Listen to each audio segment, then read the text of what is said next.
Greetings to all and welcome to the Seattle Law of One podcast. Today's episode is about control and acceptance. It seems that a key to adapting to the intense changes happening around us now in our transition from third density to fourth is making a choice between trying to control or trying to accept what we see happening in the world around us. According to the entity known as Ra, control is key to the path of service to self, and acceptance is key to the path of service to others. What does all this mean, and what difference does it make in how we live our daily lives? Let's find out. My name is Jonathan Tong. I'm facilitator for the Seattle Law of One study group. We can be found in the list of study groups on the L&L Research website shown on your screen. We also have a Facebook group, and we do meet on Zoom twice a week, Tuesdays from 3 to 5 p.m. Pacific time, and Saturdays 8 to 10 a.m. Pacific time. You don't have to live in Seattle or anywhere near Seattle to join our Facebook group or our Zoom sessions. Anyone who's interested and available is welcome to join us. Just contact us at seattlelawofone@gmail.com to get on our mailing list. We send out emails once a week to let you know what we're talking about that week, as well as the Zoom sessions. We do also have a YouTube channel where we keep recordings of previous podcast episodes and recordings of Q&A sessions with Jim McCarty, Austin Bridges, Gary Bean, and Tricia Bean from the L&L Research Channeling team.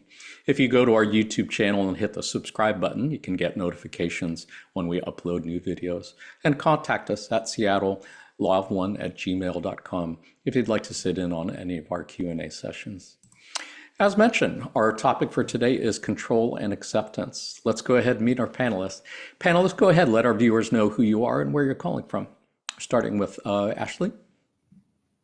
Hi, everyone. It's Ashley from New Jersey. So great to have you here, as always, Ashley. And Katrina? Hi, I'm Katrina. I'm calling from Portland, Oregon. Thankful to be here. We are thankful to have you here. And Tom? Hello, my name's Tom Luce, and I'm calling from North Carolina. So great to have you back on, Tom.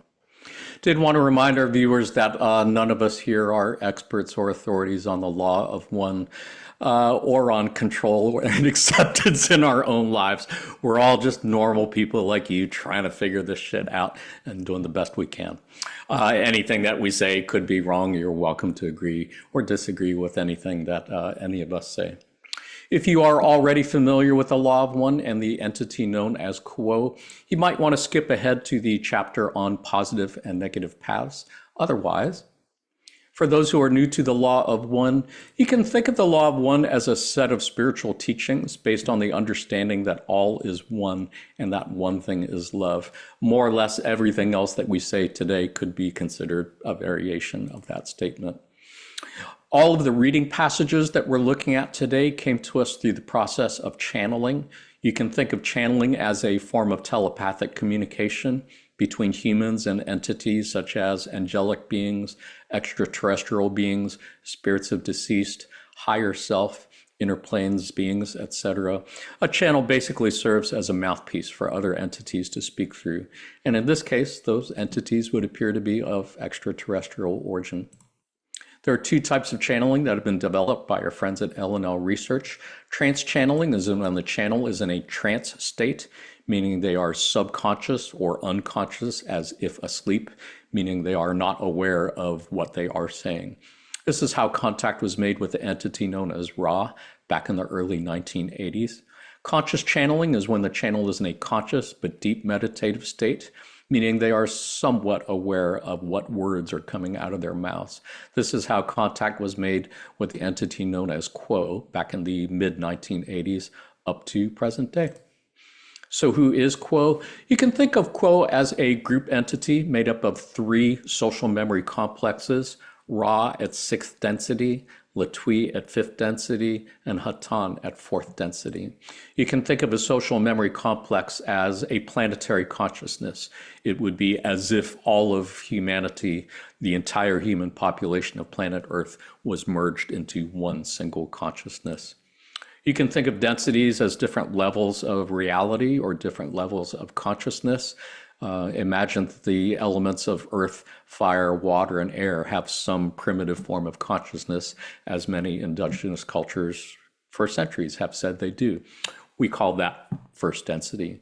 You can think of second density as the level of consciousness of plants or animals, clearly a quantum leap above beyond the level of consciousness of inanimate matter. You can think of third density as the level of consciousness of humans and cetaceans like whales and dolphins. Again, a significant quantum leap above and beyond the consciousness of plants and other animals.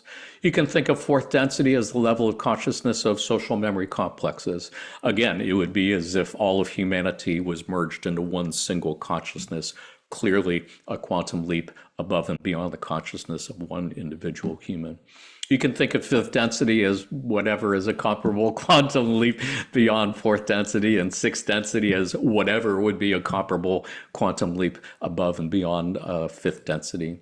Suffice it to say, entity Quo appears to be a group entity made up of three planetary consciousnesses: Ra at sixth density, Latui at fifth density, and Hatan at fourth density. First contact was made by the L&L Research Channeling Team back in 1986, almost 2 years after the end of the Ra contact in 1984. They have been channeled every month since then, up to the present day, by the L&L Research Channeling Team. Transcripts of those sessions can be found at the L&L Conscious Channeling Library shown on your screen. So, having said that, let's take a look at a couple passages about the service to others path and the service to self path, also known as the positive and negative paths. In the Ra contact in session 46, question 9, Ra said, "The entity polarizing positively perceives the anger.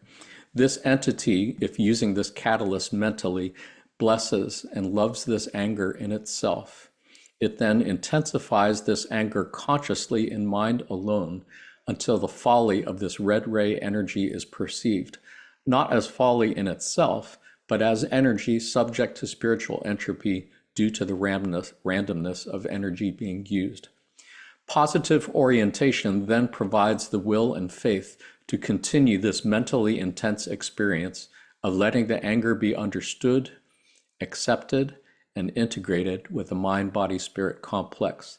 The other self, which is the object of anger, is thus transformed into an object of acceptance, understanding, and accommodation, all being reintegrated using the great energy which anger began.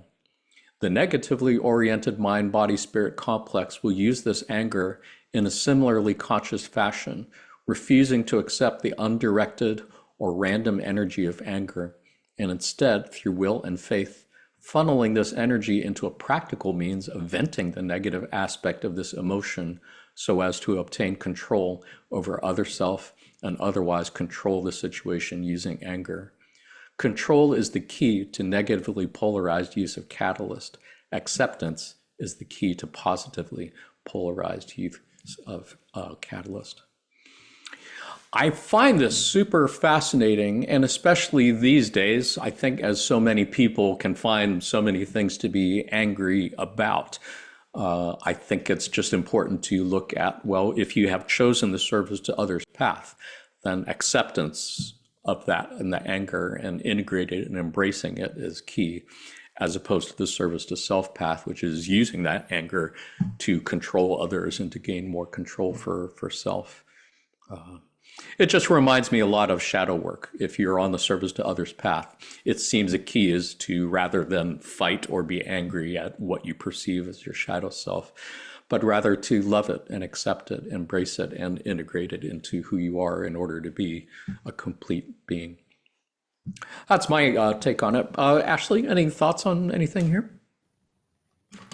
I resonate with your take 100% that the empowering part of this text is that what we perceive to be a negative emotion, we can still use to catalyze positively through the accepting of it, through seeing that this is not something to try to suppress or to try to banish, but it's something to really look at it. And I like the idea that Ross said of intensifying the anger consciously until you see the folly, not of the emotion itself, but of trying to either suppress it or trying to act on it. And then you come into this moment of almost objectivity, it seems, where you're looking at it and seeing, okay, well, where did this come from? And over time, you eventually, when you see the who, what, why, when, where, and how of that emotion, then you can integrate it, you can accept it and understand it. Um, so Nice. just agreeing with you. Yeah.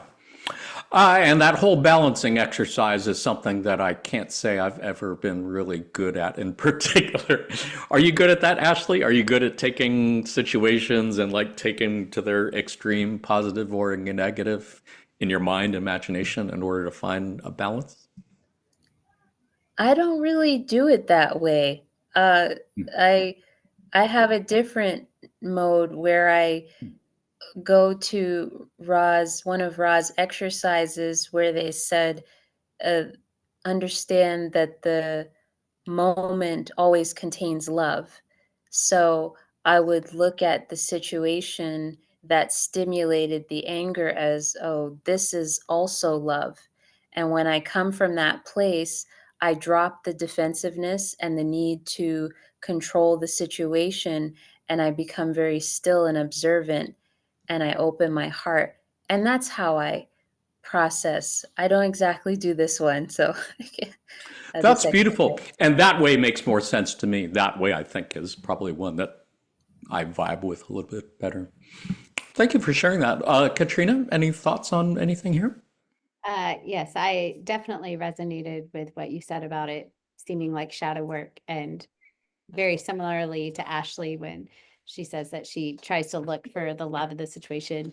I find myself when I'm getting angry to start asking my questions like, what am I supposed to learn from this? Like, how will it help me grow? Things like that.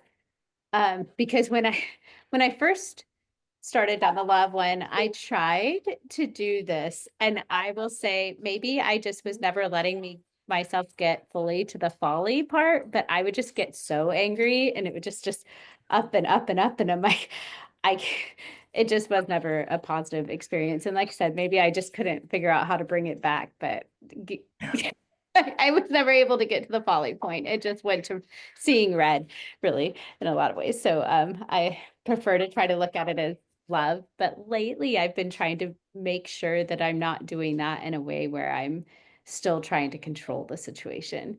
I think I culturally being angry for women is so bad, and like you're taught to be nice and sweet. And so I want to make sure I'm not repressing that is another way of control. So I'm really just trying to spend a lot of time in meditation and asking for guidance from my spiritual guides on areas that I might be trying to do that. Definitely have had some eye-opening things of where I I thought I was appreciate your sharing that. at. Yeah, I think it's easy to forget that there are our culture in general has very different attitudes and perspectives and expectations as far as male, female expressing anger. Certainly Yeah, easier for males to do that, I think, without being called bitchy or anything like that. right. You're assertive where Right, where yeah. right. Yeah, no, Yeah, I think one of those things of really trying to make sure that I'm truly trying to process the emotions and not just trying to like pretend like they're not there, and truly trying to accept. I think I'm at a stage in my life where I really want to learn how to fully integrate and accept all of the catalyst. So, yeah, not an easy thing, that's for sure. yeah. Tom, any thoughts on anything here?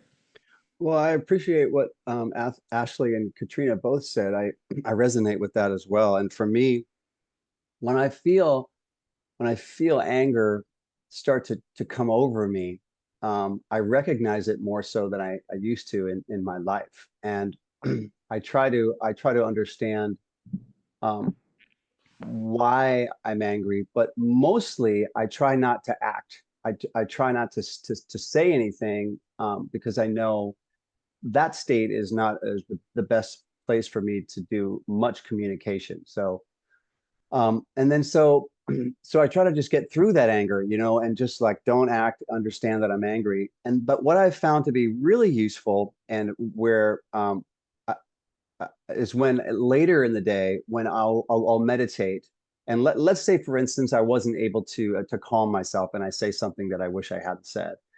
Then I through meditation, I try to, I do the balancing. I try to do the balancing where I expand the situation, I make it bright, and I remember it clearly, and I think, oh gosh, why did I do that? And I still try to accept it, but then I push it aside, and then suddenly I can come up with these amazing alternatives that I really oftentimes I miss out on. Like, oh, I could have done this. I could have said that. I could have just said I love you to whoever I was dealing with, if it's a family member or a dear friend. So I think I'm still working on trying to close that space, so that maybe in that moment of being angry, I'm able to really um, get into other possibilities that might express love or kindness in a way that I haven't in the past, maybe. I think that's what I usually tend to do when I'm reflecting back on a situation. I'm just thinking of what other ways I could have done that, could have handled that better in a more loving way. That's one thing I guess I appreciate about all these channelings. They never say that you have to do this or dictate something that needs to be done. They always encourage people to use discernment and figure out what resonates with truth for them or not. I did have a couple other passages I wanted to look at on this subject before I change the slide and move on. Did anybody have any other thoughts on this passage in particular? Well, I only wanted to ask one quick question, and I wanted to see if all of you thought that, do you think that this passage is talking about the balancing that Ra has spoke of in previous sections, where we perceive the anger and we bless it, or do you think the suggestion is that you would, in the moment of the anger, try to use the catalyst and bless it, I think or the second one. the second one? That Yeah, would be my that's thought. what I feel as well too. Okay. Yeah. Ashley, Katrina, any thoughts on that? Yeah. In the moment, I would say probably more in the moment for this one. Yeah, they're not suggesting that you go to both extremes and then find something in the middle. I think they were Right. just suggesting one extreme here. Yeah. At least. It's a good question, though. Let's take a look at two more passages. The first one is about catalyst, and the second one is actually about artificial intelligence, something that I think a lot of people have issues with regarding control and acceptance. This one is from session 46, question 16, and Ross said, the catalyst and all catalyst is designed to offer experience. The experience in your density may be loved and accepted, or it may be controlled. These are the two paths. When neither path is chosen, the catalyst fails in its design, and the entity proceeds until catalyst strikes it, which causes it to form a bias towards acceptance and love, or separation and control. There is no lack of space-time in which this catalyst may work. And then in a Quo channeling session from March 22nd, 2023, Quo said, this interaction with artificial intelligence can be what you may sense as a negative. It can be used, as you may see, against other self to distort experience or control.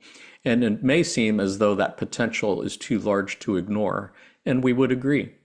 However, we would state that the sitting and resting in fear without finding the acceptance and love for any potential is a more challenging avenue towards the path of spiritual evolution and growth. We ask that you remember that for any act of service that is in service to self, there are countless acts of service that are service to others.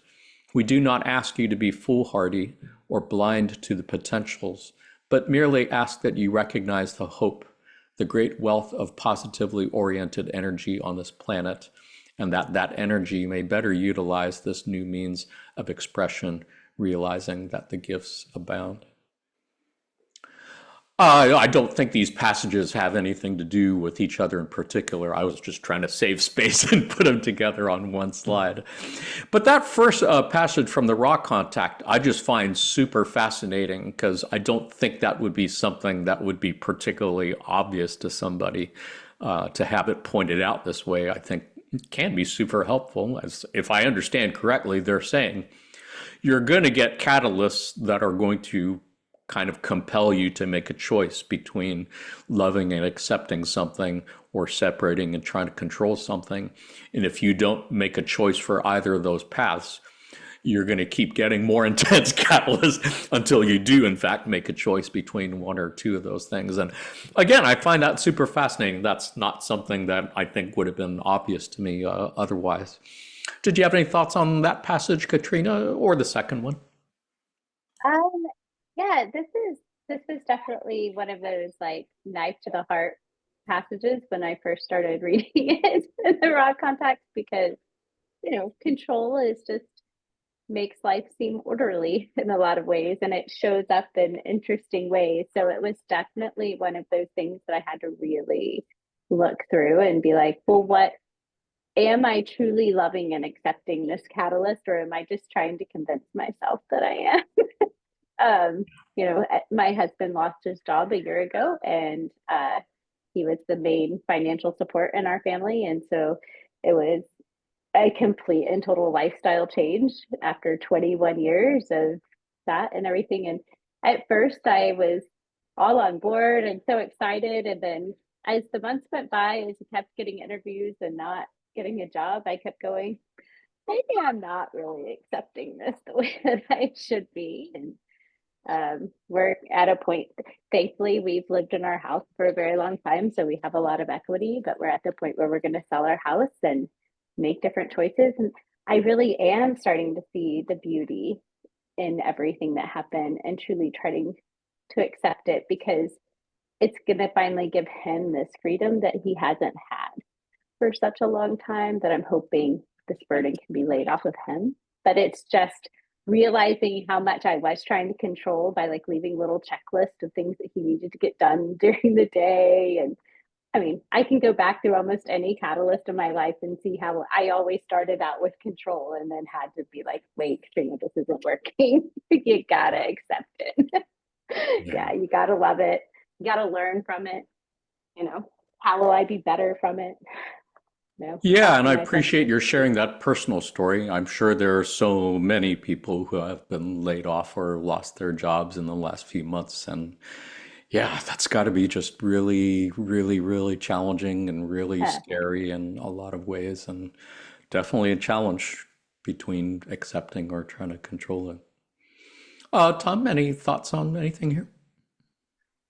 Yeah, well, just the topic of acceptance and control. Just since you mentioned that we were going to cover this, suddenly I feel sometimes in my life, just like I'm like, wow, am I just trying to control everything? Because like with the lists, I get you, Katrina. Like, I'm like, hey, honey, could you put the milk over there? And like, why?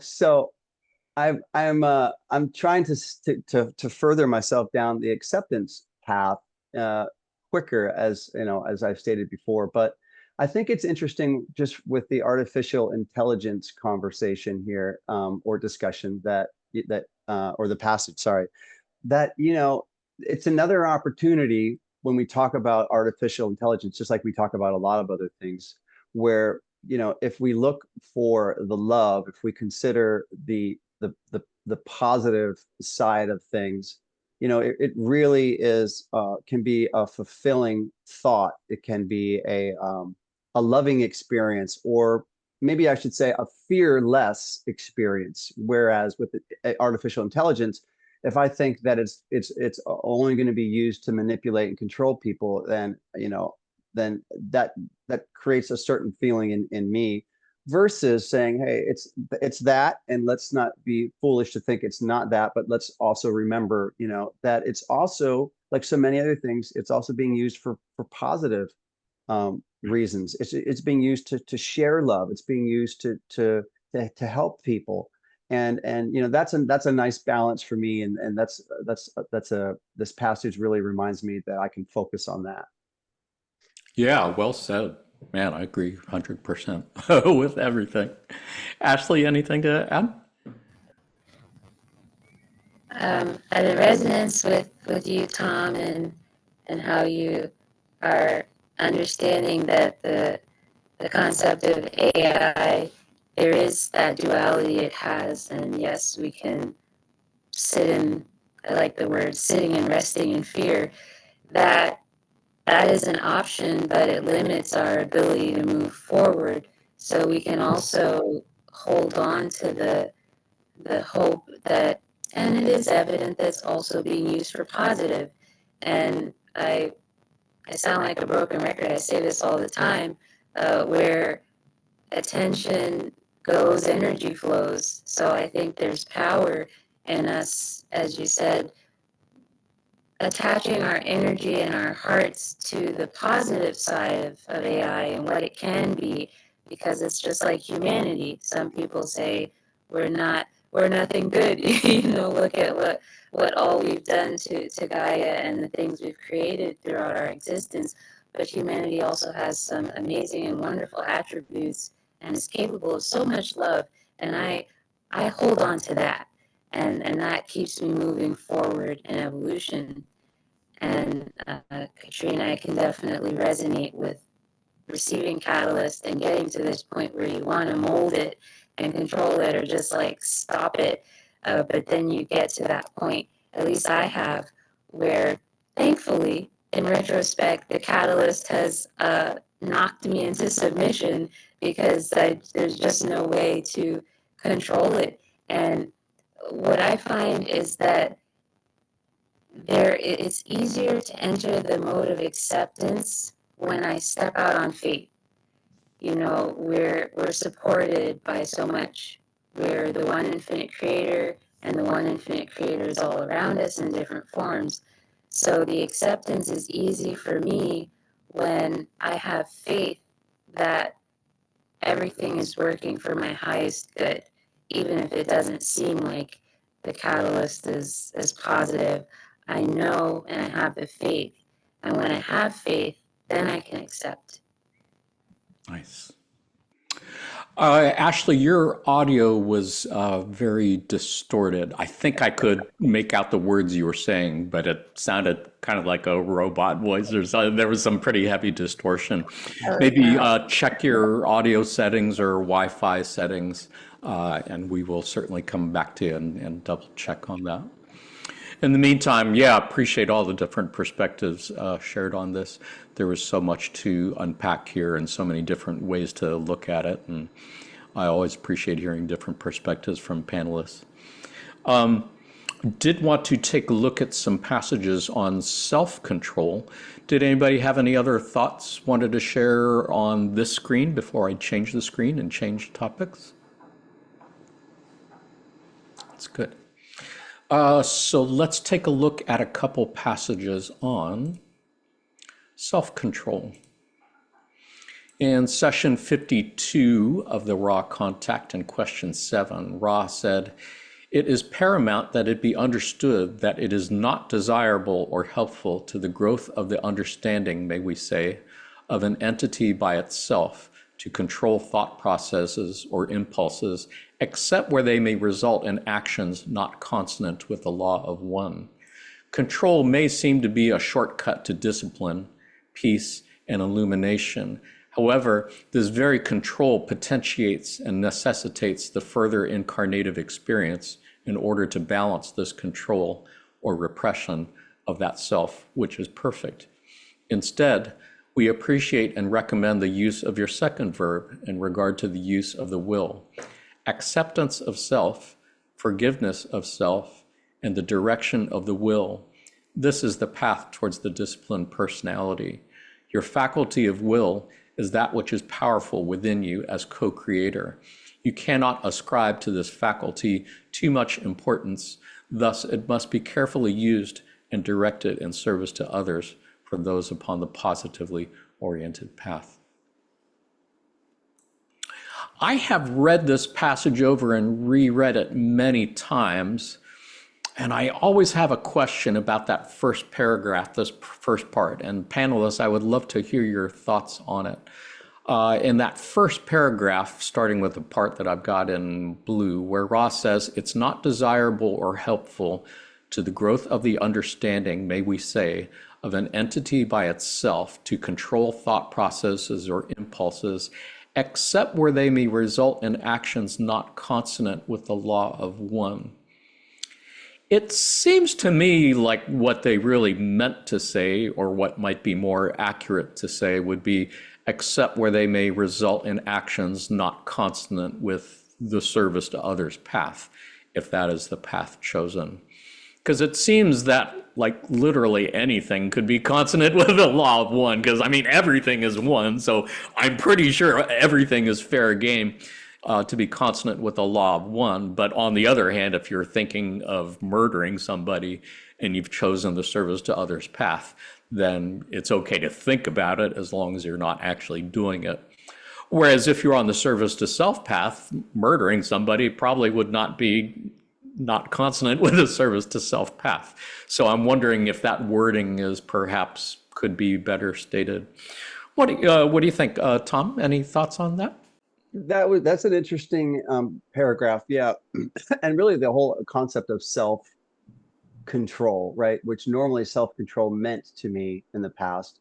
I need to get it together. I need to get to my list. I need to like stop wasting time. I need to, and really, I really judging myself.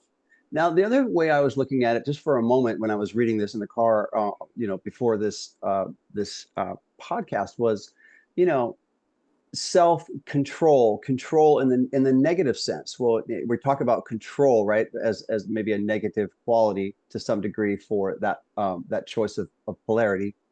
But when I started to feel like, okay, when I control myself, when I control my desires, when I squash them or hide them or push them away, I'm not really allowing myself the free will opportunity of expression.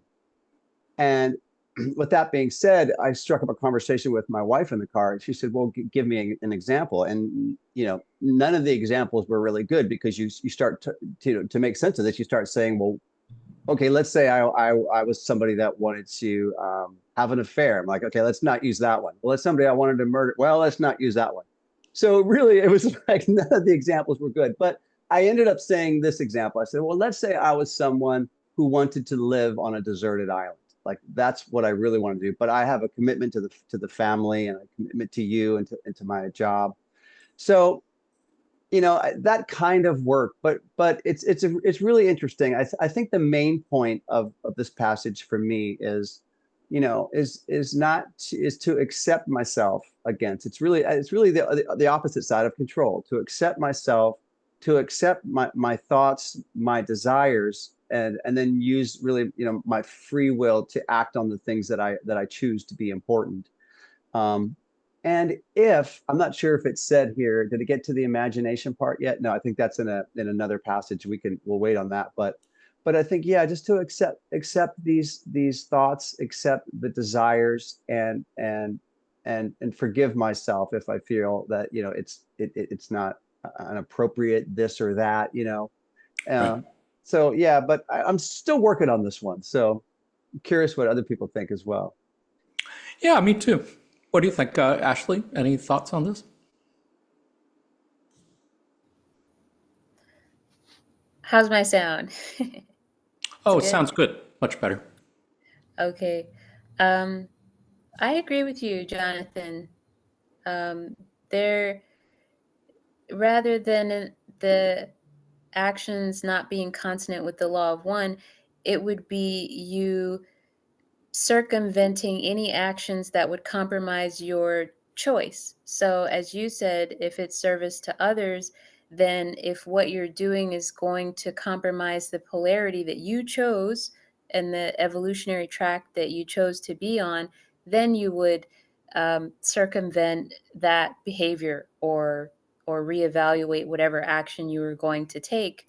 That maybe you're acting in emotion, spur of the moment, something like that. And I love this kind of almost like a recipe for how you can navigate with the self that Ra gives. Accept the self, forgive the self, and then appropriate direction of your will. And this is the path towards the disciplined personality. And everybody wonders what entails, what's under the umbrella of the disciplines of the personality. Well, I think Ra is saying it very clearly here, and I'm in resonance with that, especially the appropriate use of will. Being more conscious of that is very potent. Understanding yourself as a co-creator, and when you use it consciously, there are some great strides you can make in mind, body, and spirit. That's all.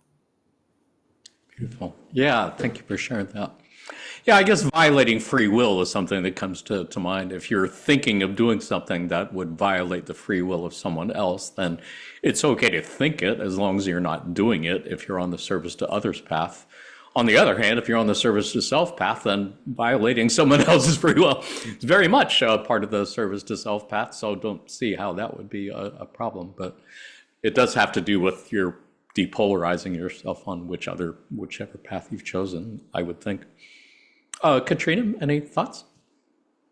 Yeah, I actually, the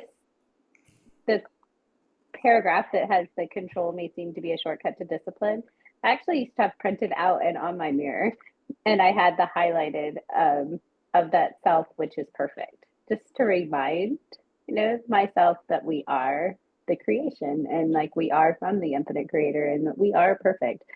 Um, but this came up to me kind of more all the times that I've tried to, like, I'm going to have some self-control and not drink so much or not smoke so much or not all the different things, all the different vices or whatever. And I'm going to work out every day so I can have a great body for summer.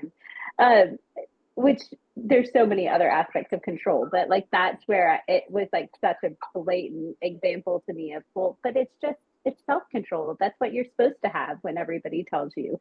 And I had to realize, oh, I need to want to do these things to be healthy, not to control a will. And so when you're just trying to control a will, then you're like, say I want to eat a chocolate chip cookie and my diet tells me I can't, then I'm obsessing about that chocolate chip cookie over and over and over again, which tells me that it's just self-control that's keeping me from doing it instead of discipline. And so it's, well, then no, what am I doing? How am I working towards getting that discipline where I don't necessarily want the chocolate chip cookie as much, right? Or accepting that, hey, it tastes good. It's okay to have it every once in a while, right? So I don't know that. But yeah, I definitely loved what you said about that first paragraph. Actions not constant with the law of one, meaning more down the service to others path. So yeah, control is definitely the service to others, or service to self path. Yeah. Indeed. Well, that might be a good segue into the second passage, I think, that we had on this subject that we've already touched on a bit. This is from session 18, question 5 of the Ra contact. Ra said, the proper role of the entity in this density is to experience all things desired, to then analyze, understand, and accept these experiences, distilling from them the love light within them. Nothing shall be overcome. That which is not needed falls away. We have found it to be inappropriate in the extreme to encourage the overcoming of any desires, except to suggest the imagination rather than the carrying out in the physical plane, as you call it, of those desires not consonant with the law of one, thus preserving the primal distortion of free will. All things are acceptable in the proper time for each entity, and in experiencing, in understanding, in accepting, and then sharing with other selves, the appropriate distortion shall be moving away from distortions of one kind to distortions of another, which may be more consonant with the law of one. It is, shall we say, a shortcut to simply ignore or overcome any desire. It must instead be understood and accepted. This takes patience and experience, which can be analyzed with care, with compassion for self and other self. Again, in those couple places where they talked about being consonant with the law of one, I think it might perhaps be more accurate to say consonant with the path that one has chosen, service to others or service to self. But yeah, that part in the second paragraph really strikes me. Pretty strong wording. We have found it to be inappropriate in the extreme to encourage the overcoming of any desires. And as they said in the first paragraph, we came here to experience everything that we can. So trying to prevent yourself from experiencing anything that you want is probably not beneficial for one's spiritual growth. Again, as long as you're not doing something that would depolarize yourself or go against the path that you have chosen. What do you think? Ashley, any thoughts on anything here?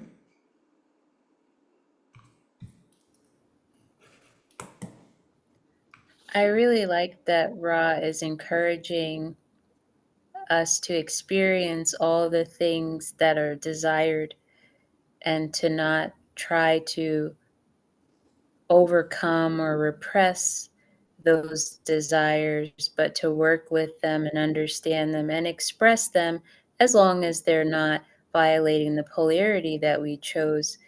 And I feel like this aspect of being able to experience all that you desire is in society, from how you should dress to how you should think. A lot of our young people struggle with self-acceptance because there are these structures in society from the past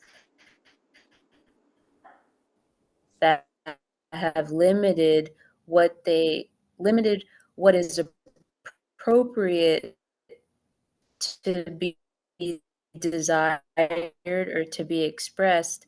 So I just see this as a huge permission slip for others to experience all that you want, be all that you want.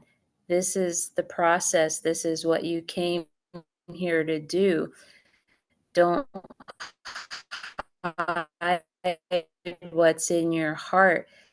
If you want to live a certain way or be a certain person, be that person. That's what the one infinite creator wants for us. That's a part of why we're here. So just seeing that as a very liberating statement. We're here to be. Did my Let's audio see, go Ashley, out? I am going to have to cut in on you because your audio was Oh, going there's just in a and out. lag. And Okay. yeah, it happened a couple times. It's different from before. Your voice quality sounds fine, but your audio just kind of went in and out a few times. But I think we heard, definitely got the gist of it and appreciate your thoughts on that. As you were speaking, I was thinking about, going to an amusement park and then, not riding the roller coasters or not riding the fun rides or going to Hawaii and not going to the beach and not surfing or doing any other fun things you do. It's like we came here to experience everything in the third density illusion. So I like how they are not puritanical about it, at the least. It's like, go, enjoy, have fun, experience. It's all lessons of love, I guess, in one way or another. What do you think, Katrina? Anything to add? Yes, I think that that is a beautiful way to summarize these passages of that we are here to experience, and everything that we experience, we're giving back to the Creator, right? And we're giving back to our future selves. So that's such a beautiful, beautiful way to look at the energy coming in and the energy going out. I mean, there is so much beauty to experience in this world. I was just having this conversation with a friend of mine the other day. They were asking me how I was being able to be positive through so much. Um, just had a couple of years of a lot of heavy catalysts, and I said, you know what? There's going on a hike and being able to just see all the beauty in nature and feel the energy from these trees that are like giving life from that, and then there's all these dreams, bucket lists I realized that I found a list from my 20s. I mean, I'm 40, almost 47 now. I found a list from my 20s of a bucket list, and I realized I've only done like 2 things. I'm like, I am not going to be taken off this world until I do that list, right? So it's that. What have you not done yet, just out of curiosity, that was near the top of your bucket list? Um, One of the top things that I wanted to do, in all honesty, is see the northern lights on mushrooms. So, Oh, yeah. but I actually want to do it like out in nature, not just, the few times that we've seen them here in the Pacific Northwest. I feel like everyone is out and you're surrounded by it. There's not a place to really go where you're alone and see them, and it's so last minute because you can't really plan it. But I want to go to like Alaska or Iceland or Greenland and see it. I mean, you never know. We might buy Greenland and not be able to go. Yeah, I appreciate your saying that. I've been here for 30 plus years and have not been to Alaska yet, never seen the Northern Lights. Right. Really, so, yeah. Yeah. So I mean, it was just, and it's like, well, that's something. Why haven't I? There's no reason why I haven't, other than just allowing life to get in the way and thinking there's all these other things to do. So it's just reminding that like we're here to give experiences to the creator, and therefore learn and love from those experiences. And if we get bogged down with like the heaviness that life has taught us, then we just kind of forget to see that beauty in it, is what I take from these facets. So. Well said. Yeah, agree 100%. Tom, anything to add? Well, I want to see the Northern Lights too. I haven't seen We them, all want to see the Northern Lights. so it sounds like the four of us are going to go. That's what I'm hearing. No, I'm kidding. Pile in the van. Yeah, there we go. I thought it was beautiful in this passage. Anytime that Ra or Quo or any of the channelings, help remind us about the importance of the compassion for ourselves. It's really heartwarming, and it because I sometimes find it easier to express love for other selves, and I think sometimes I forget about myself, and just saying, hey, you know what, you're okay, you're allowed to make mistakes. It's don't be so hard on yourself, and I think that for me that's useful because it even facilitates more of that behavior to other selves. When I'm loving myself, when I'm caring for myself, when I'm compassionate, then it just goes right out into the world, and I'm just like, I feel like I want to hug everybody, or I want to at least smile and just and then the other part of this, just to wrap it up, was in that second paragraph where it says we found it to be inappropriate in the extreme to encourage the overcoming of any desires. Yeah, it makes me think about, you have a certain desire and you shut that down, then you can easily shut another desire down, and suddenly you just kind of keep boxing yourself into this potentially expressionless human being, and I think we want to go really the other way. We want to expand our hearts, we want to open ourselves, we want to share love for other selves and for ourselves. So I think that's an important line as well. Indeed. Yeah, which I think provides a pretty good segue into our next couple passages. Before I change the screen, did anybody have anything they wanted to add about this particular passage? Sounds good. Well, let's take a look at a couple passages on trust and faith. On September 28th, 2023, Quo said, "Light does clear the perception at times, but that perception is first and foremost cleansed by the surrender in faith to the trust that this is okay, that all is truly well, that the self has nothing to fear, that indeed, quote, I can trust my environment even if at times I am afraid, for it is not here to harm me. Even if others may have harmful intent, I can place my trust not in the ways of the world exactly, but in that which underlies the world, that from which the world sprang, that being the divine, the creator, the one. whatever may pass in the illusory constructs of time and space, up to and including death and destruction, I, in my true nature, am not this precisely.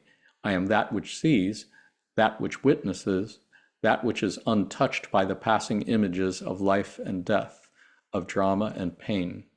All is well in my depths and truly in this moment, unquote. Quo goes on to say, and thus through that continued to act of surrender does the moonlit environment become transformed from a place against which needs defense, and in response to which one ought to fear, to a realm of light, even if not outwardly visible, to a realm of love, to an arena whereby one may offer its service to others in radiance, exuding their surrendered state, which has deep within the self reconnected, realigned the incarnate self with the greater self. And in this fundamental connection, the straight and narrow pathway opens. Really fascinating passage, and I think it's that first couple lines in the second paragraph that really strikes me, where they're saying, I can trust my environment even if at times I am afraid, for it is not here to harm me. Even if others may have harmful intent, I can place my trust not in the ways of the world exactly, but in that which underlies the world. It certainly seems to resonate these days. It seems to me like there's a lot to be afraid of in the world. And that, yeah, there definitely seem to be entities out there that really wish ill will on me or others that I care about. And I find it reassuring to know that that is part of the challenge. That's part of why we chose to incarnate at this time on the service to others path, to look at a world that seems outwardly very biased towards service to self, very biased towards fear and violence and whatever, but to be able to get to a place where you can accept that all is well, and maybe there's a larger process that's at work, and that process is in fact a good process. That's something I can find some good comfort in for sure. What do you think, Katrina? Any thoughts on anything here? I think you sum up a lot of what I feel in so many ways. I do think like it's really easy to get wrapped up in all the scary things that are going on in the world, but I have to remind myself that there's several raw quotes and quote quotes that say that like actually it's just that the service to others path is quieter. Like we don't get the news, right? Like you don't get to see, but there are so many of us that are here to love that our planet is going in a positive path. So I have to remind myself of that sometimes because, you know, we do get inundated with all the bad. But I also remind myself of like, every time I've gone through a really hard time, even when people have, you know, my parents were fairly abusive when I was younger. And so even though they were there to harm me, there was a decision made for that, right? But I grew from that pain. And so it's that reminding every single time of I love who I am now. I truly do love who I am. And I wouldn't be there without these things that hurt. And like pain causes that beauty and that acceptance and that love if you truly dive into it, right? So I think that that's kind of what I feel from this when I read this. It's beautiful. Yeah, I appreciate your sharing that. Tom, anything to add? Yeah, I appreciate you sharing that too, Katrina. It reminds me of some of the crazy stuff at home when I was very young and lying in bed and just feeling my heart beating out of my chest. And at times as an adult, today, yesterday, probably tomorrow, there are times when I still recognize a fear that somehow, excuse me, just getting over a cold, but a fear that's overcome me. And I find it to be useful to think about this passage in those times.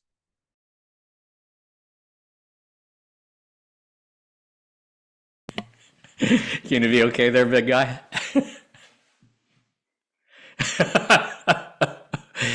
I'm generally too lazy to edit these videos too, so generally what you see is what you get here on Zoom or whatever. We'll come back to Tom. I believe he had to step away for a second. Ashley, any thoughts to add on this?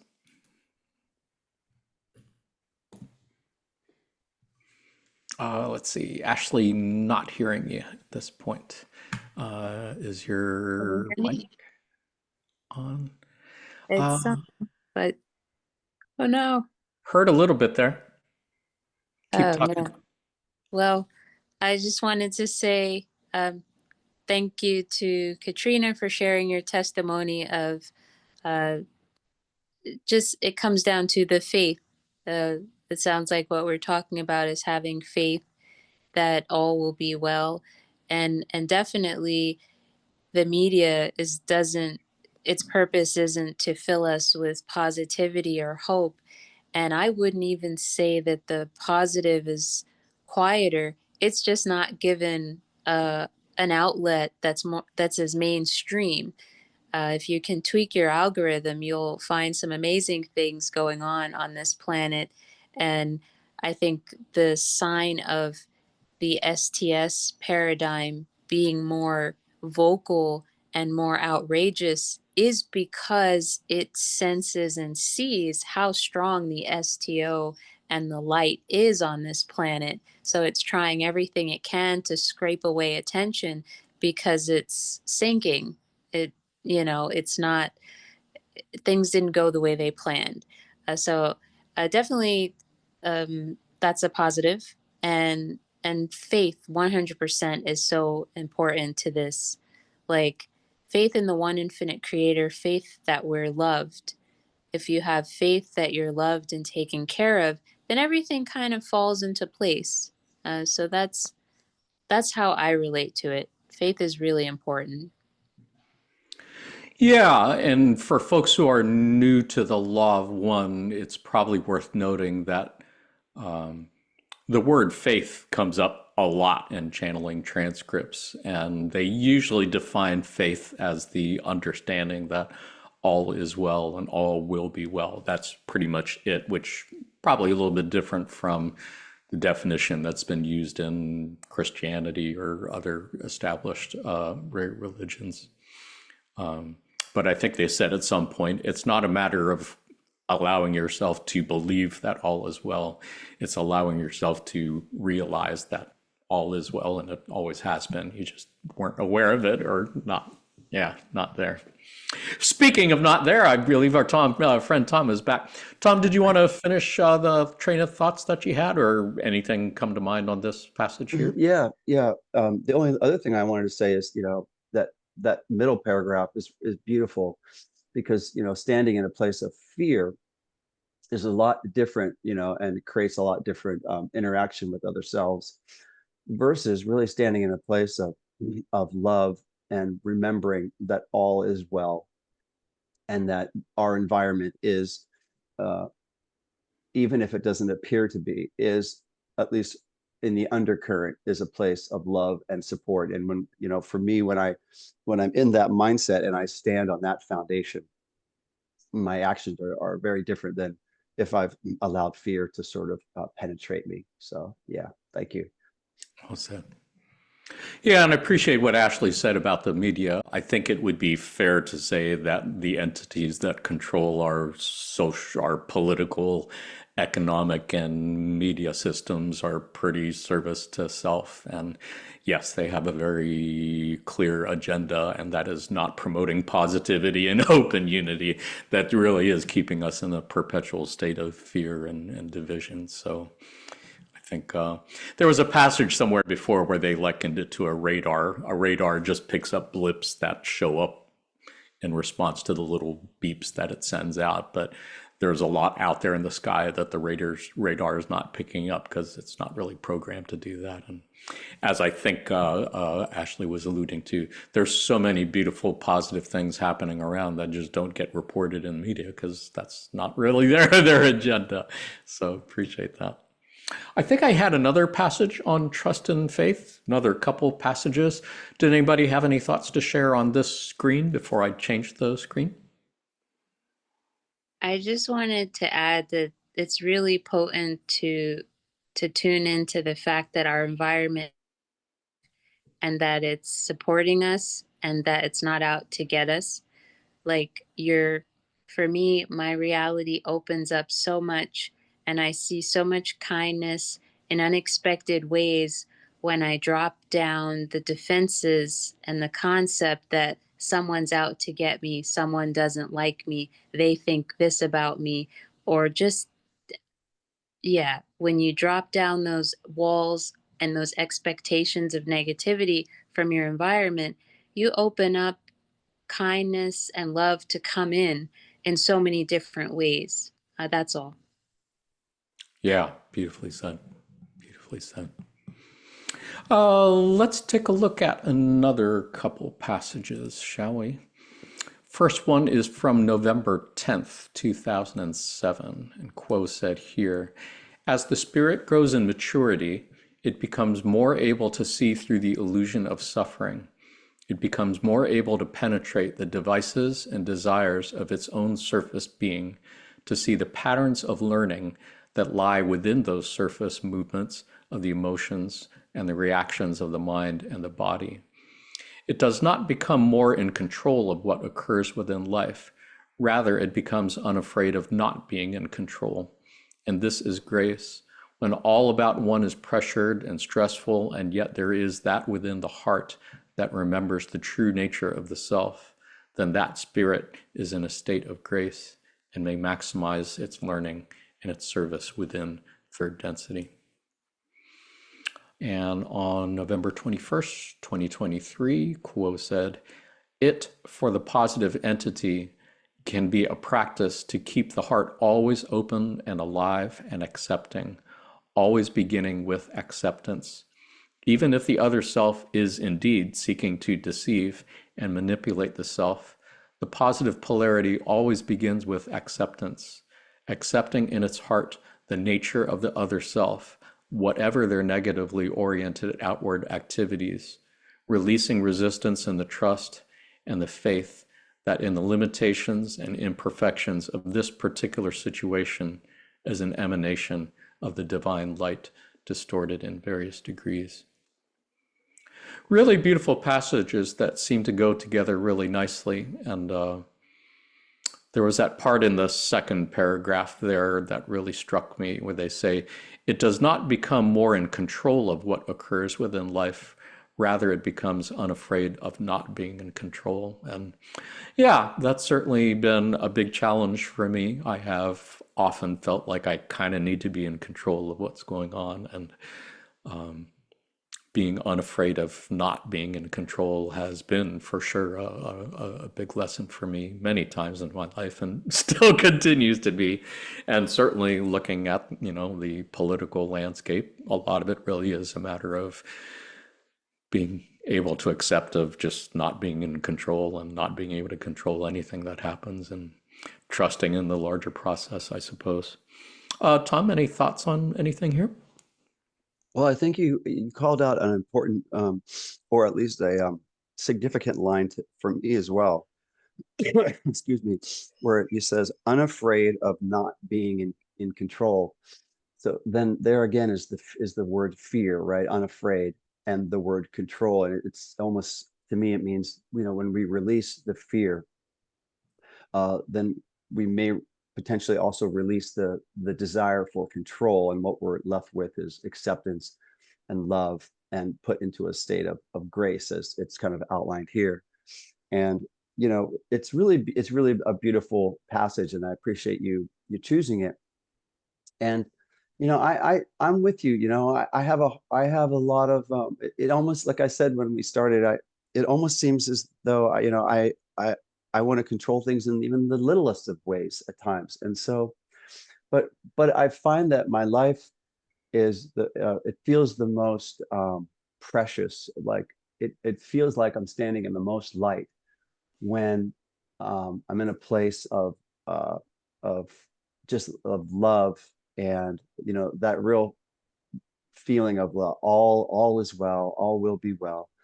And typically I tend to stay in that state more often when doing my meditation and when I'm reading some of the channelings. That's how I found it. But it's sort of like, the tide. I just it comes and then it kind of goes out and it comes back in. And so but I keep trying to have more and more of the positivity and of the love and of the light and staying there. And I think as I'm maturing as a human and just as a spiritual seeker, I do find like I'm finding more of that love and acceptance in every day.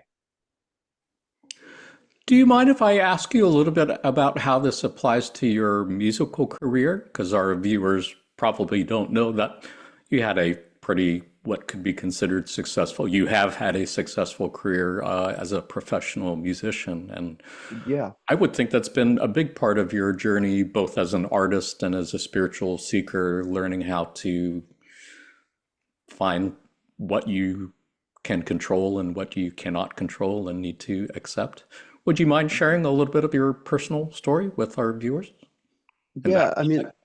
and the history there was just that as a songwriter in my room who created an album, suddenly it was getting played all over the radio, and we were touring, and that was interesting for me because in my room that was something I felt like I could control, right? I could control that space, and then suddenly I felt like I'm out in the world, and I was exposed, and I felt very out of control. And it was through that process, that was very rewarding, but at the same time, it created a lot of catalysts for me and an opportunity to change. And I think, even there were times when all of our instruments were stolen in our van. We were on tour in Philadelphia. We just walked out, and it was all gone. And this was 2 weeks after my house had caught on fire. So there was catalyst, and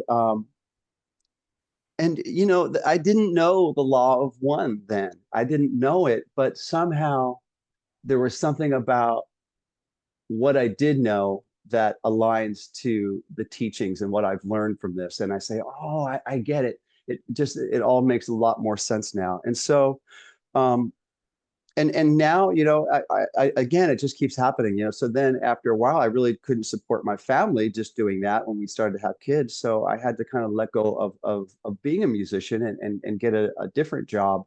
And that was personally challenging. But I don't know. I just think each day I have an opportunity to look at the people in my life and the people that maybe I've touched with music or I've touched with words.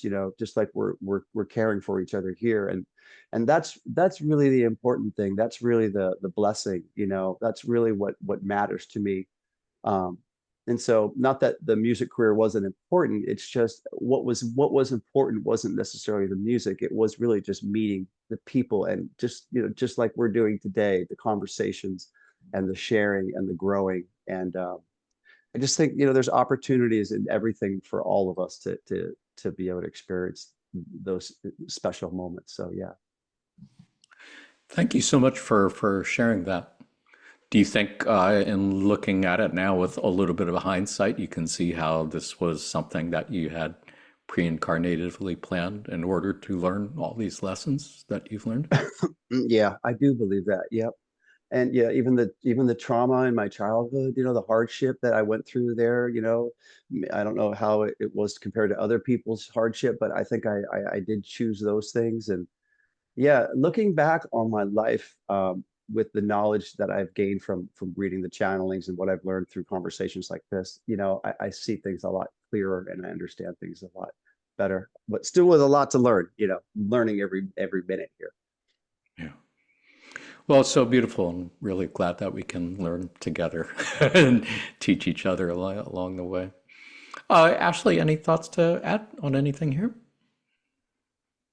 Yes, hoping my sound is okay for the moment.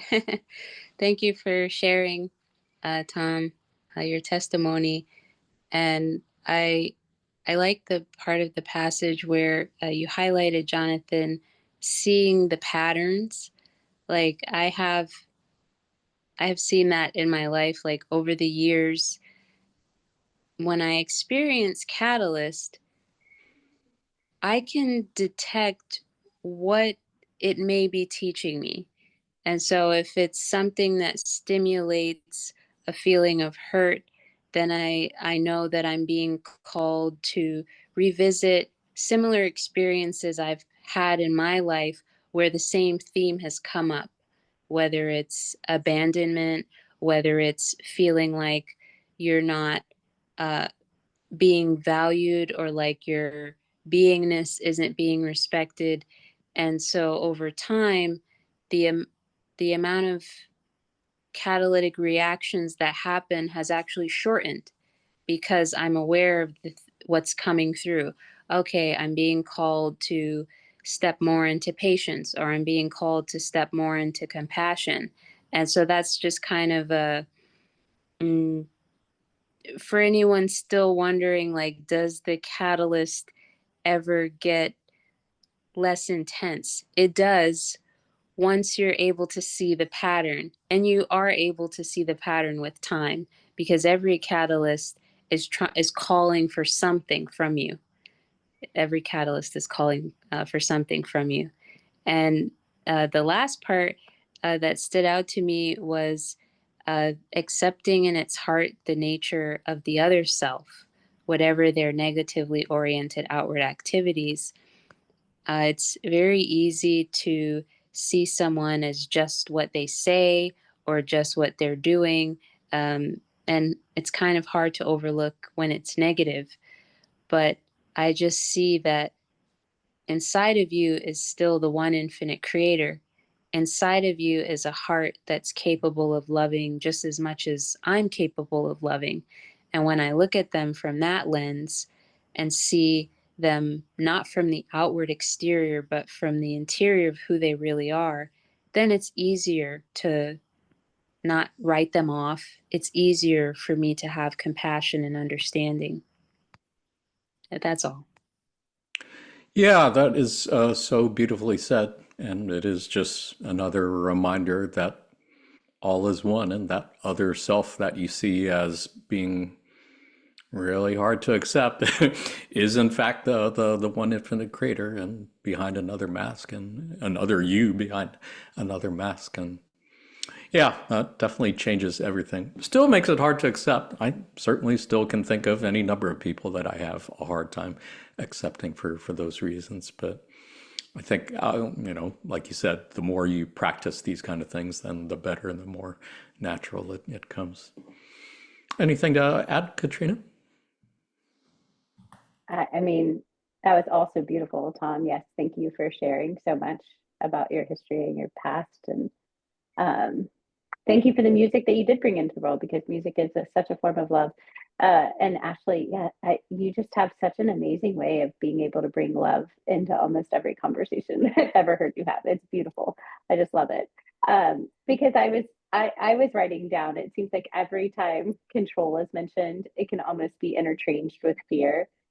But every time, like, love is, it's acceptance, and so that acceptance and is connected to love so much. So that accepting that, if someone, when it's talking about the heart of the other self, and that even if it was negative towards me, accepting that maybe that wasn't, as much as it hurt something in me, it was probably done unintentionally, hopefully, or without the idea that it was going to hurt as badly as it did. But also, I may have preordained, my pre-incarnated self or my spiritual guides may have thought that that's a lesson I needed to still learn. And so giving thanks for that lesson that I was then able to learn is a beautiful thing as well. But yes, I agree with what everyone said. The seeing the patterns of learning it does just help so much as I get older and spend so much more time in my meditations. It's just so much easier to look back and go, okay, I don't, I can see where this has been an issue over and over again, and how did I get out of it? Oh yeah, I accepted it and I loved it for what it was in my life. But it doesn't mean it's as easy when it comes around again. But once you get there, it does. Those patterns do seem to constantly be showing up. Well, I'm glad you brought up meditation, because it is probably the one thing that the entities known as Ra and Kuo have recommended so much as a spiritual practice. And I think it really can help in all the ways that you just described for your own life and your own situation. So consider that a life hack, viewers, if you're not meditating already. Check out our podcast episode on meditation and see if you can find a way that works for you. Otherwise, I think I had a couple more passages on one last topic session. Anybody have anything they wanted to share on these couple passages before I change the screen? Sounds good. So let's take a look at a couple passages on accepting the unacceptable. On April 9th, 1989, Quo said, "All the lessons that you are learning now have to do with how to love the unlovable, how to accept the unacceptable, how to remain radiant through all of the negative seeming experiences of the illusion, how to refrain from armoring the self. This process of accepting that which is, whether it be easy or difficult, is a process of, in one sense, being able to appreciate each facet of the Creator that is revealed to you, and to build upon this appreciation so that it becomes more natural to give praise and thanksgiving for all one's experiences. For within the attitude of praise and thanksgiving, one smooths the journey, shall we say." Yeah, it sounds like something that we've already touched on a couple of times before this, but as always, appreciate the way it's worded here. And yeah, I cannot emphasize enough that all of the reading passages that we've looked at today came through the process of channeling, meaning the person who was saying these words was in a very deep meditative state or in a trance state, in the case of the raw contact, and really didn't know what they were saying. They really weren't aware of the words that were coming out of their mouth beyond, say, one sentence and maybe the one after. So I always am inspired by the love and wisdom that I find in these passages. In particular, this one about learning how to love the unlovable and accept the unacceptable, how to refrain from the armoring the self. It seems like the mission of so many wanderers who came here is to open the heart and to send that love light of the one infinite Creator out to the creation and to Mother Earth. But boy, there are so many different things that can cause one to shut one's heart down or armor oneself. So that certainly is the big challenge I think that we've been given as individuals and as a collective. Any thoughts on anything here, Ashley? I'm in resonance with everything you're saying about, and the passage too, about the reason why we came here is to open the heart. It's to love the unlovable. And it's not easy, for sure. But I think if it was easy, then we wouldn't do it. There's an element of challenge that we as the one infinite Creator like. It's an adventure. It is a process, and one that the one infinite Creator joyfully makes behind the scenes. I'm recalling, I think it was a passage by Carla where she said, "You didn't come here to change it, you came here to love it." And that's so powerful, because if we're trying to change everything, which is synonymous with controlling everything, then we get so caught up in the minutia that we forget ourselves and the whole goal of why we're here. But if we just focus on the loving portion, that makes it a lot easier. I think it takes out a lot of the stress, just the opening of the heart. And there was one other, yes, an attitude of gratitude. That's one thing that has come up a lot for me in the past, is how I can turn any catalytically negative situation into a positive through an attitude of gratitude. So I'm thinking that, well, there's so many examples, but one time it was the day before Memorial Day, and my car, my tires, my rear tires went out. And it was just maybe an hour and a half before the tire place closed. And I waited an hour for the tow truck, And then he got mad because he had to travel up the ramp with his truck, and he made all kinds of excuses and left. And so I did get my car towed.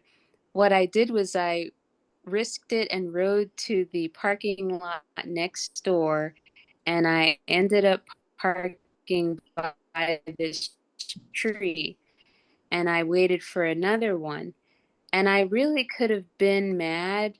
I could have been annoyed and just kind of seething about, but I was by the most beautiful tree.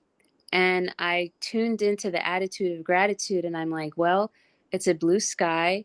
There's a nice breeze under this tree, and it was a very nice ginkgo tree. So the way the sunlight was reflecting through the leaves was making these beautiful kaleidoscopes of light.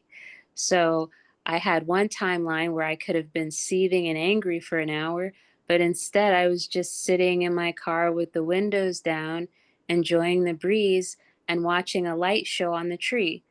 So that was my attitude of gratitude that brought me there. And I think in my experience, you can bring that to anything. And it's very powerful, which ties into what Quo was saying about the Thanksgiving and entering that mode. Thank you. Beautiful story. So appreciate your sharing that. I probably would have been seething and angry the whole time because I'm still working on those kind of catalysts. But yeah, it sounds like you have made great progress in learning how to balance that kind of catalyst. And yeah, the gratitude and Thanksgiving just can't overstate the importance. Katrina, anything to add? Yes, Ashley, what a beautiful, beautiful story. That is definitely an area that I am working on as well. And so, what I have actually started trying to do is during my meditations, I'll start at like asking for like to start thinking about things that I am grateful for, and I'll write them down. Just so that when I am going through one of those hard or angry or sad or any of this, I mean, this life is beautiful, but it's difficult, right? And it's meant to be.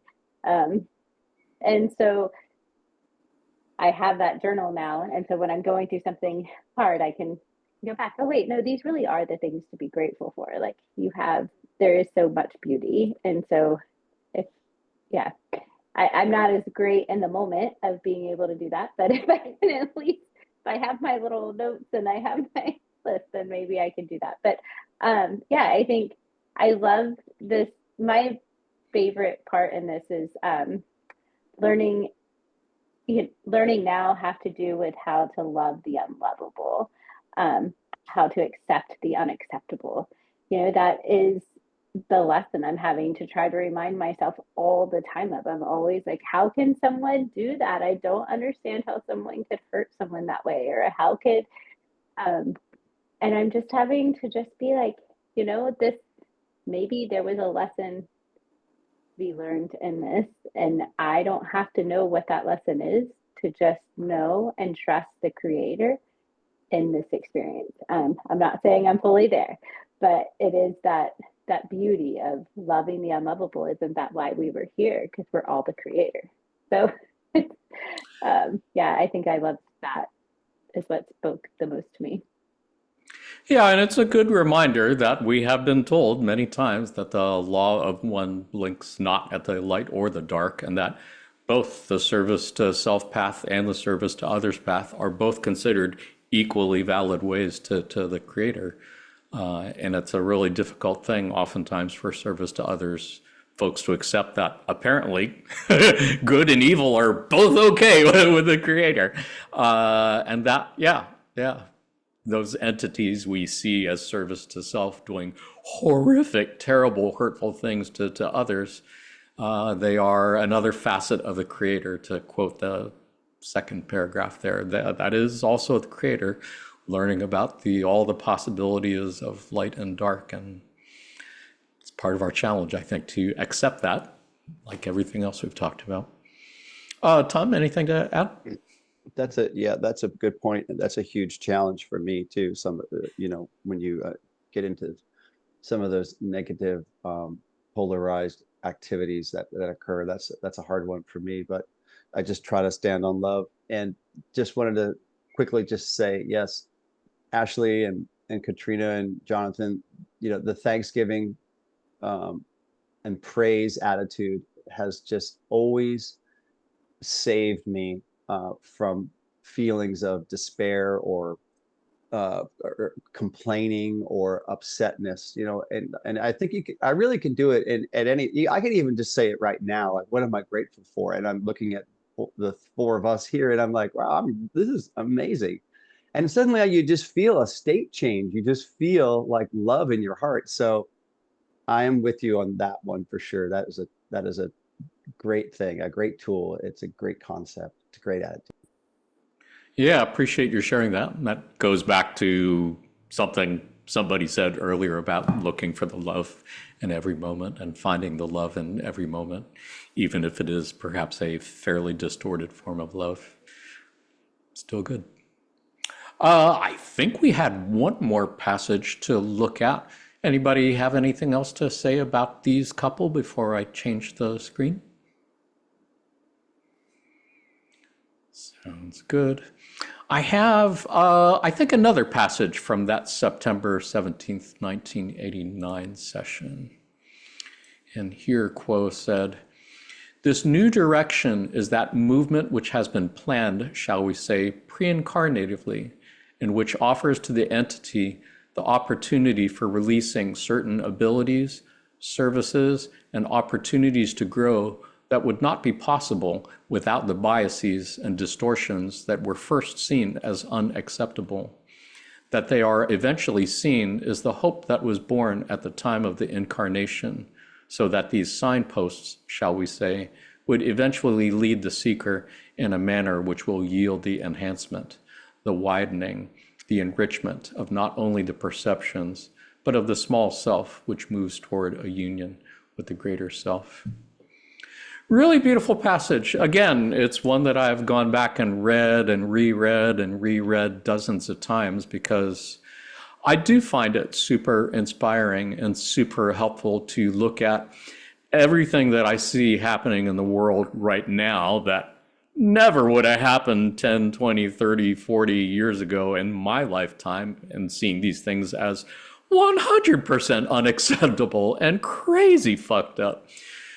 But being able to look at this passage and say that it is because of these things that there are certain abilities and services and opportunities to grow in spiritual awakenings for me and so many others that would not be possible if it wasn't for these circumstances, which I am thinking are unacceptable. I think that's just a really beautiful thing. Okay, it reminds me of the COVID pandemic.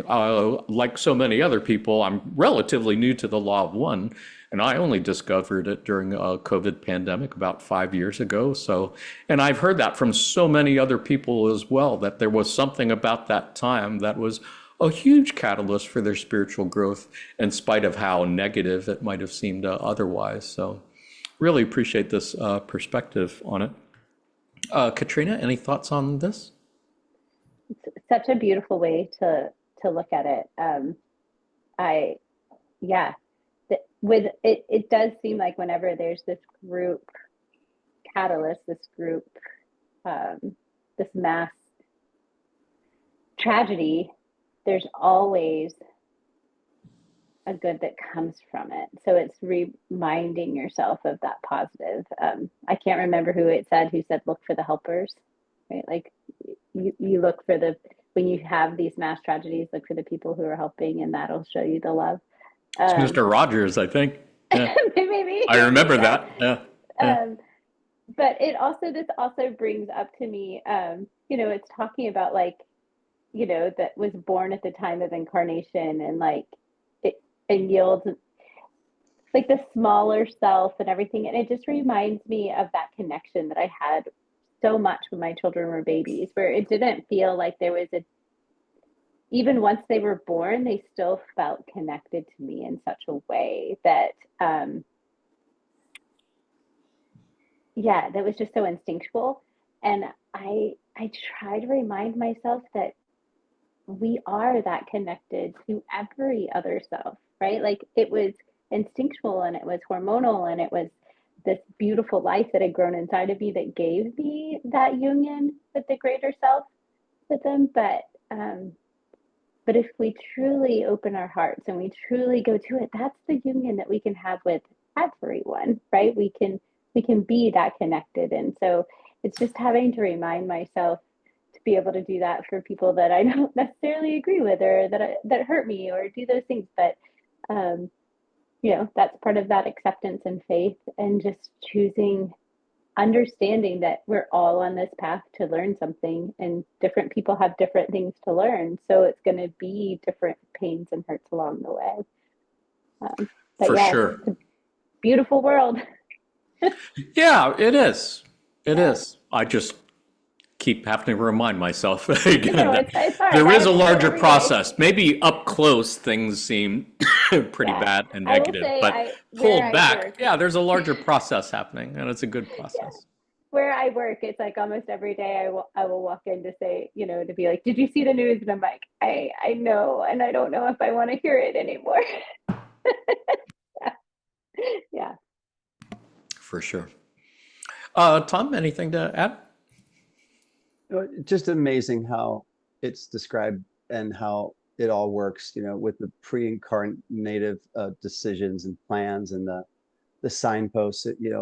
Again, looking back at different parts of my life, I recognize signposts that maybe I didn't realize at the time, and so it's just a beautiful statement. And yeah, that's really about it. Well said indeed. Ashley, anything to add? I like that quote calls to mind that the opportunity for releasing certain abilities, services, and opportunities to grow, that would not be possible without the biases and distortions that were first seen as unacceptable. So we need these expressions of service to self in order for us to see what is service to others. We need to see that which is not, so that we know of that which is. So there being service to self, but then we see how we can be more service to others because of it. So actually, they are service to others. They're, they're serving us. Because you treat me in this negative way, I'm able to find the compassion and openness in my heart. So you help me improve my polarity, or you taught me something, or I grew. So you're actually service to others. So I just thought that that was humorous, but also profound to reflect on, that without them, we wouldn't be able to be what we are, you know? Somebody has to do it. So it's a great service that they have undertaken. And for that, I have great love. And I resonate with you, Katrina, talking about the connection with your child. It is that kind of love and connection that helps to understand the service to self, when you see that you're joined umbilically, cosmically at the heart, and eventually you feel the pain of that separation. Even though they're doing all these things, you see it with a sense of sadness, because you know you're supposed to be one. You know you're not supposed to be going back and forth, tearing at each other's throats figuratively in these ways. So just a beautiful passage on the necessity of our service to self brethren, and how they are actually service to others in a way. Yeah. Yeah, I think Katrina said that a little while earlier about being Yeah. thankful for service to self entities for these opportunities they give us. And yeah, that would be a great takeaway lesson, I think, for anyone watching this. Which I think reminds me that, oh, yeah, I think we are about at the time to wrap things up here. Did anybody have any thoughts on this passage before we move on and wrap things up? It just shows again that everything is working for an ultimate good. There's a purpose for everything that happens, and that purpose is good. Yeah. Good indeed.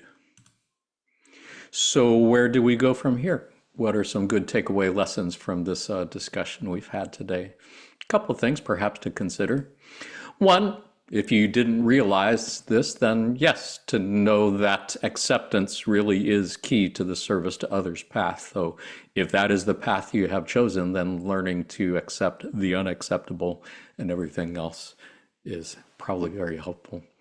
Likewise, control is key to the service to self path, which would explain a lot of things that we see happening in the world around us.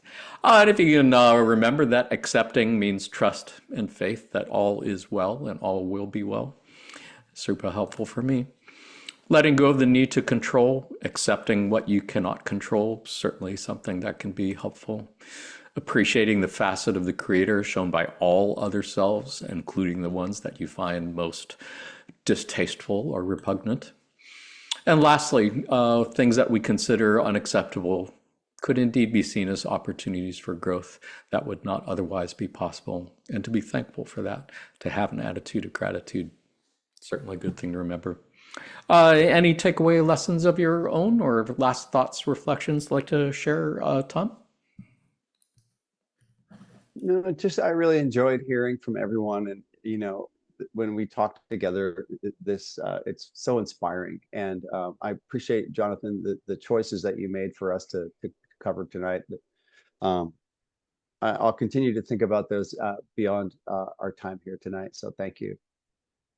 Really appreciate taking time out of your vacation time with family to hang out with us for a couple hours. Much appreciate it. Ashley, any takeaway lessons of your own you'd like to add, or final thoughts, reflections before we have a pop quiz? Just that love is all that there is. Love is all that there is. And thank you guys for your testimonies and your light and your beingness and your wisdom that comes from your life experience. Thank you. Likewise, it's been a pleasure and a joy. Katrina, anything to add? Yes, I mean, it's just love even radiates through the screen, which is such a beautiful thing. So I'm just thankful to have been here. We're thankful for you being here, indeed. Well, I believe then it is time for pop quiz. Pop quiz, of course, is something that we like to do at the end of our time together, just to end on a fun note, and also look for Law of One lessons in pop culture. It took me a while to think of a movie that was popular that had control and acceptance as a central theme. But I think I did come up with a good one. Panelists, can you think of any popular movies that had control and acceptance as a theme? The Lion Schindler's King. List. Oh, that's a good one. Yeah. Ashley? The Lion King. Oh, interesting. I had not thought of that. You got one, Katrina? I mean, I think I've said this before. I'm not a huge movie person, so I have a hard time coming up with movies. But I would imagine, like, almost every good story has the main character that needs to learn a lesson, right? So isn't that kind of always letting It's go true. of something? That's true. Well, I did think of one that you didn't say, and it is, see if you can guess. It is a movie that was very popular. It was a movie about a father whose wife is killed when their child is very young. So he becomes very overprotective of his son. Yet, in spite of which, his son is actually abducted and taken from him. And in his journey to get him back, the father realizes, ironically, that he actually has to let him go and accept who he is. Any idea what movie I'm talking about? It was a comedy, believe it or not. And the main characters are all fish. Any idea what movie I'm talking about? Oh, Finding Finding Nemo. Nemo. Yeah, Ah. Finding Nemo. Nemo. I was close. I had a cartoon movie You in my did, head Lion King. Yeah. with the parents. Yeah. No, such a great movie, though, and I would think anybody who has seen it would acknowledge that. Yeah, the process that the father has to go through from becoming a overprotective, controlling, smothering father to one who learns to let go, releases control over his son, and accept him is certainly a major theme. So let's see. I am going to ask you 3 questions about this movie. See how many you can guess correctly. Panelists, you can just say your answers out loud. And for you who are watching or listening to this at some other time, you can go ahead and say your answers out loud. We will hear you through time space, if not space time. Your first question is, who was originally cast for the role of Marlin, Nemo's dad? Was it A, Tom Hanks, B, William H. Macy, C, John Goodman, or D, Albert Brooks? This is one of my favorite podcast questions. It's always a matter of the person who did get the role. Was it the person they originally wanted? Sometimes it is. Or was it somebody else? Oftentimes it is not. So who do you think was originally cast to play the role of Nemo's dad? What do you think, panelists? Oh, it's I'm been going so to say long. A. Yeah, I think A. I think it was, and I think it was Albert Brooks, but I'm guessing maybe they went for Tom. It's a good guess. What do you think, Katrina? I said A. Nice. I could totally picture Tom Hanks in that role. The correct answer is, in fact, B. William H. Macy, who you may or may not remember, but Google him up. Yeah, he's been in a lot of great movies. Apparently, he Quiet. did actually record quite a bit of lines for the movie, but somehow the producers felt like they just weren't quite getting the sense of warmth from that character that they really wanted. And then somehow they thought of Albert Brooks, and Albert Brooks jumped on it. He loved it. And apparently Albert Brooks thought the idea of a clownfish that wasn't funny was just hilarious. So there's many lines that never made it into the movie of him just telling terrible dad jokes or something. It would be, I would pay full price just to hear those. Great. You ready for your second question? Mhm. This is a biology question. If Finding Nemo were biologically accurate, Marlin probably would have done what? A, eaten Nemo, B, died of old age in 4 months, or C, changed sex? I'm going to say B. Good Yeah, guess. I'm going to say B as well. B. Good guess.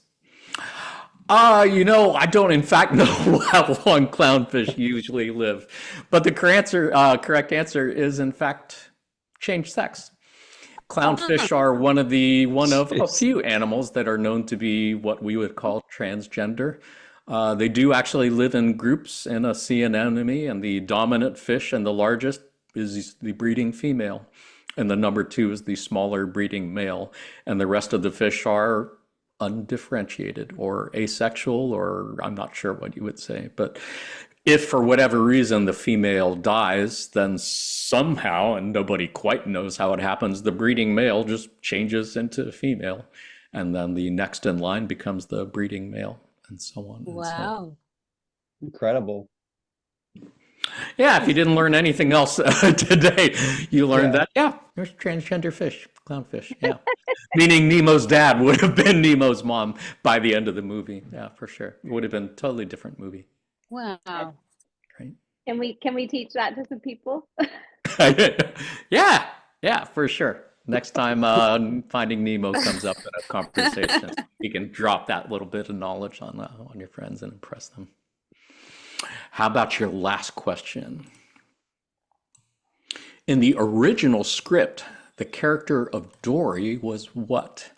A, not male, B, not forgetful, or C, non-existent? I'm going to say C because it's funny if that's true. What do you think? Not forgetful. Yeah. I'm going to go A because Dory I didn't think was male. Nice. Covering all your bases. Yeah, we Good got one. this one, team.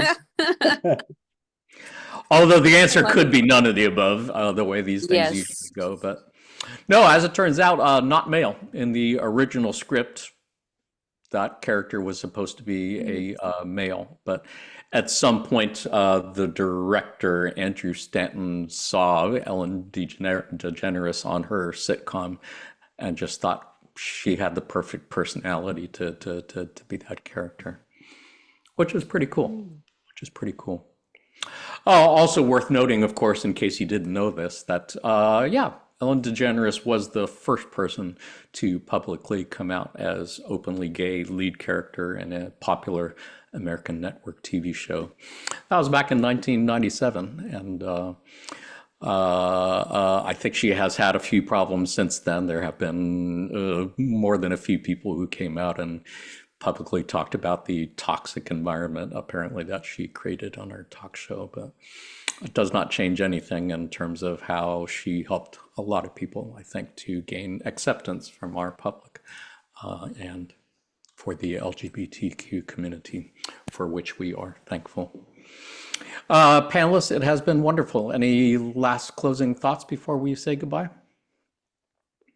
No, just thank you for facilitating this space and for the questions and the pop quiz.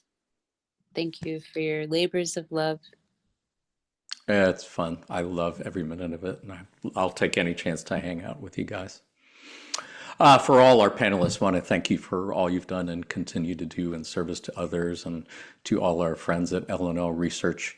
Thank you for all you've done and continue to do in service to others, and to you who are watching or listening to this sometime in the near or distant future. Thank you for all you've done and continue to do in service to others. We are sending you our love light, and we are receiving yours. Until next time, in the love and light of the one infinite creator. Adonai, namaste. Adonai.